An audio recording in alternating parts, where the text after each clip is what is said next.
सब संन्यास लेने की बात करते हैं, घर परिवार छोड़कर चले जाने की बात करते हैं, लेकिन जब कभी भी हम संन्यास की बात करते हैं, घर परिवार छोड़ने की बात करते हैं, हम समाज को छोड़ने की बात कभी नहीं करते। जब भी कोई सन्यासी समाज को छोड़ देता है, तभी वो सत्य को उपलब्ध हो जाता है। समाज को कोई इसलिए नहीं छोड़ता क्योंकि वो बंधा हुआ है अपने समाज से, अपने धर्म से। कोई सन्यासी होने के बाद भी कहता है कि मैं जैन हूँ, मैं सिख हूँ, मैं मुसलमान हूँ, मैं हिंदू हूँ। घर तो उसने छोड़ दिया, लेकिन समाज नहीं छोड़ा। हम कहते हैं परमात्मा तो एक है, परंतु सब धर्मों के परमात्मा तो अलग अलग हैं, समाज के परमात्मा अलग अलग हैं। जब तक हम इस समाज को नहीं छोड़ पाते, तब तक हम परमात्मा को नहीं पा पाते। शरीर कहता है सन्यासी हूं, घर तो छोड़ा लेकिन समाज नहीं छोड़ा। शरीर के तल पर भागे, परंतु मन के तल पर तो गुलाम हैं। शरीर के तल पर भागना कोई अर्थपूर्वक नहीं। सवाल तो मन के तल का है, मन के तल पे भागने का है। जो धर्म जो बचपन से सिखाया गया, उसे मन पकड़े रहता है। जो आपको उत्तर बताए गए, जो सिखाया गया, जो शास्त्र बताए गए, आप उन्हें दोहराते हैं। आप मन के तल पर गुलाम हैं। शरीर के तल पर मत भागें। शरीर के तल पर कोई भाग नहीं सकता। वो सन्यासी जो भाग गया शरीर के तल पर, वो कभी नहीं भागा, क्योंकि खाना मांगने तो वापस फिर वो समाज में आता है, कपड़ा मांगने तो फिर वो समाज में आता है। शरीर के तल पर तो कोई समाज से भागेगा, परंतु मन के तल पर कैसे मुक्त हो सकता है? जिस तल पर मुक्ति नहीं हो सकता, उस तल पर झूठे दंभ में पड़ने का कोई फायदा नहीं। कोई घर बार छोड़कर चला जाए, ये सब पागलपन है। लेकिन मन की दीवारों से मुक्ति पाना, उन्हें गिराना, जो मन के भीतर जंजीरें हैं उन्हें नष्ट करना ही पहली स्वतंत्रता की शुरुआत है।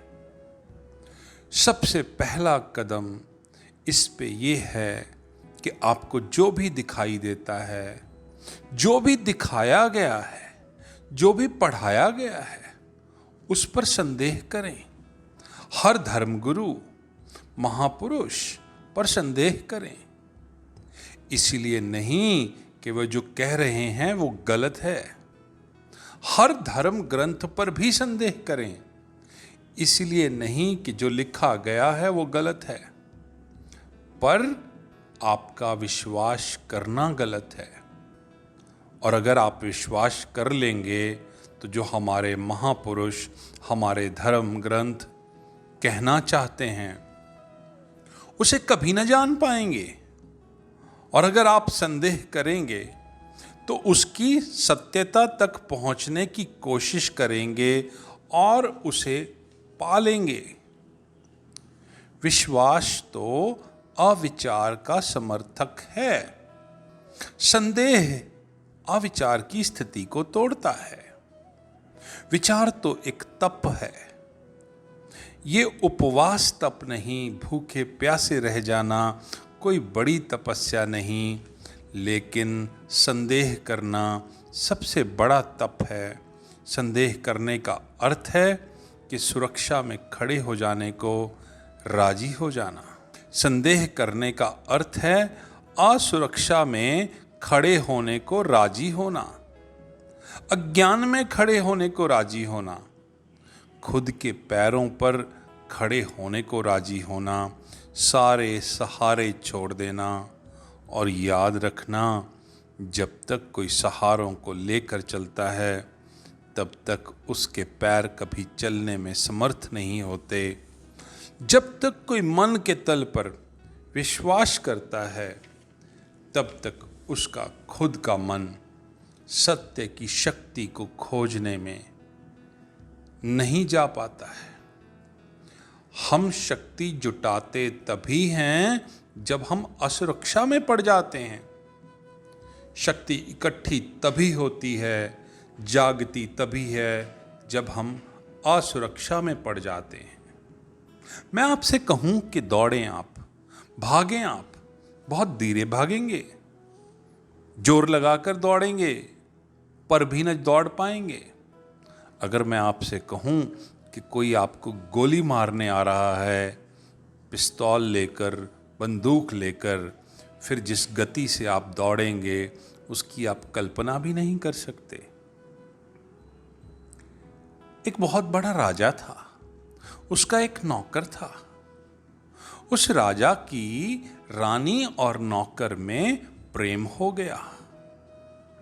राजा के लिए बहुत ही अपमान की बात थी। हालांकि प्रेम नहीं जानता कि कौन रानी और कौन गुलाम। राजा ने नौकर को बुलाया और कहा कि मैं चाहूं तो तेरा सिर कलम कर दूं, परंतु तुम बहुत अच्छे आदमी थे, मैं तुझे एक मौका देना चाहता हूं। तलवार उठा, मेरे सामने आ, हम दोनों लड़ें और जो मर जाए जो मर जाए, जो बच जाए जो मालिक हो जाए। नौकर बोला, मुझे वैसे ही मार दें, आपके सामने मैं कितनी देर टिक पाऊंगा? आपके जैसा तलवार चलाने वाला कोई नहीं। परंतु नौकर को आज्ञा थी, तलवार उठानी पड़ी। सारे दरबार में लोग खड़े होकर देखने लगे। राजा ने अपने जीवन में बहुत सारी जंग जीती थी। तलवार चलाने में उसके जितना कोई कुशल व्यक्ति नहीं था। और उसके सामने जब उसका नौकर, उसका गुलाम तलवार चलाने लगा तो राजा घबरा गया। उसके सारे वार तलवार की पद्धति से बाहर थे। नौकर के सामने राजा हारने लगा, क्योंकि नौकर के सामने एक ही विकल्प था, मरना या मारना। उसकी सारी शक्तियां इकट्ठी हो गई, उसके सारे सोए हुए प्राण जाग गए। उसके सामने कोई सवाल न था, वह मरेगा ये तय था। इसलिए मरने के लिए उसे कुछ भी करना था। आखिर में राजा चिल्लाया, ठहरो, ऐसा व्यक्ति मैंने कोई नहीं देखा। तभी उसके एक बूढ़े वजीर ने कहा, मैं तो पहले सोच रहा था कि आज आप मुसीबत में पड़ जाएंगे, क्योंकि आप सिर्फ कुशल हैं, लेकिन आपके सामने मृत्यु का सवाल नहीं। ये नौकर कुशल नहीं है, परंतु इसके सामने मृत्यु का सवाल है। आपकी पूरी शक्तियां जाग नहीं सकती, लेकिन उस गुलाम की पूरी शक्तियां जाग गई। उससे जीतना असंभव है। जब भी मनुष्य के सामने उसके सारे सहारे खत्म हो जाते हैं, तब उसके भीतर की शक्तियां जागती हैं। जब तक हम सहारों को पकड़े रखते हैं, तब तक अपने भीतर सोई हुई शक्तियों को जागने का मौका नहीं देते। विश्वास आत्मघाती है, क्योंकि विश्वास आपके विवेक, आपके विचार को जन्म नहीं देता। डरने की कोई जरूरत नहीं रह जाती, कोई मौका नहीं रह जाता। अगर आपके सारे बिलीव्स को हटा दिया जाए तो क्या होगा? आप विवश हो जाएंगे, विचार करने को, प्रतिक्षण विचार करने को विवश हो जाएंगे।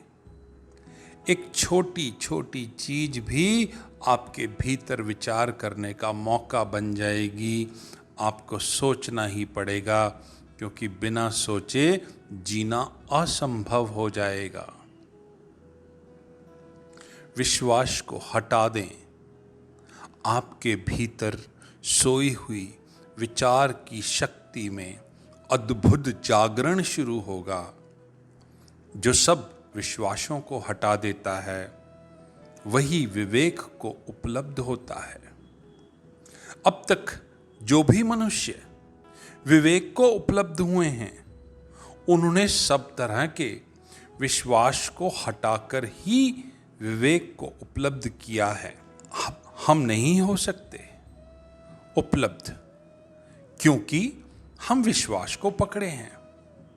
विश्वास को हम पकड़ते हैं आलस के कारण, भय के कारण। विश्वास को पकड़ते हैं क्योंकि हम सोचते हैं कि बिना सहारे के क्या होगा, बिना सहारे के तो हम गिर जाएंगे। लेकिन जब आप गिरते हैं तो उठने के लिए कुछ करेंगे। कौन गिरा रहना चाहता है? लेकिन जब आप किसी सहारे के साथ खड़े रहते हैं तो वो कृत्य आपका नहीं, वो खड़ा होना आपका नहीं, वो किसी के सहारे पर है, वो झूठ है। वो खड़ा होना बिल्कुल मिथ्या है। अपना गिरना सच है, दूसरों के कंधे पर हाथ रख के खड़ा रहना भी झूठ है। जीवन को अगर पाना है तो सारे सहारे छोड़ दें, हटा दें विश्वासों को और मौका दें अपने विचार की शक्ति को। जैसे ही विचार की शक्ति सक्रिय हो जाएगी तो आपके भीतर भी विचार पैदा होगा उस परमात्मा को पाने का। आप पूर्ण शक्ति से उस परमात्मा को पाने में जुड़ जाएंगे। पर जब तक आप विश्वास में रहेंगे तब तक आप सिर्फ रिपीट करेंगे, इको करेंगे और इसके अलावा कुछ नहीं। तो अगर आपको परमात्मा को पाना है तो इन सब विश्वासों को छोड़ें, अपने अंदर संदेह पैदा करें और उस विचार को उत्पन्न करें जिससे हम परमात्मा को पा सकें।